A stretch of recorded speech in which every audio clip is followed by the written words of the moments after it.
Yeah, and also what happened, actually, in order to counter that a little bit, what an interesting thing that also happened lately, that the prices of goods actually decreased because of the government decided to go on a less tax policy, like they decreased the taxes policy.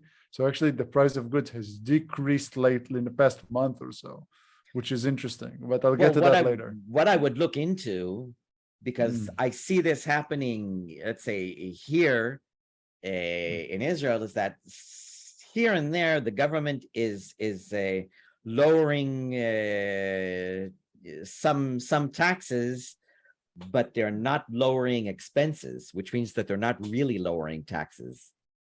What do you mean? Not Okay, lowering expenses. If somebody, okay, I got it. I understood. You understand, which means that they're really just increasing the deficit spending, which means that they're increasing future taxes, which is even worse than increasing taxes.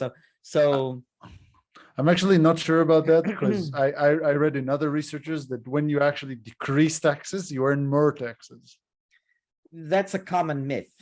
Now there is, it's not entirely untrue, because okay, there is what is called, I think, the Laffer curve.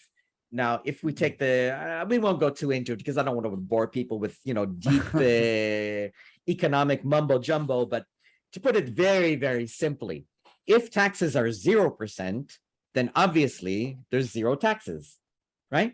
Now, if taxes are 100%, it's still zero taxes because everybody's dead. Nobody can produce anything, right? So it doesn't matter if taxes are 0 or 100%, it's both zero taxes. So somewhere in the middle, you could say, is the so-called, and look at the air quotes, everybody sees the air quotes, somewhere is the so-called optimal point where you can tax people the most and they'll still go out to work because they want to survive and they want to feed their kids.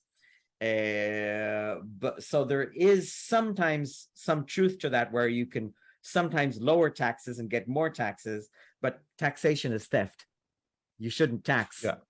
Should not steal, don't rape, don't tax. Bad government. Okay. So but what we do see in Australia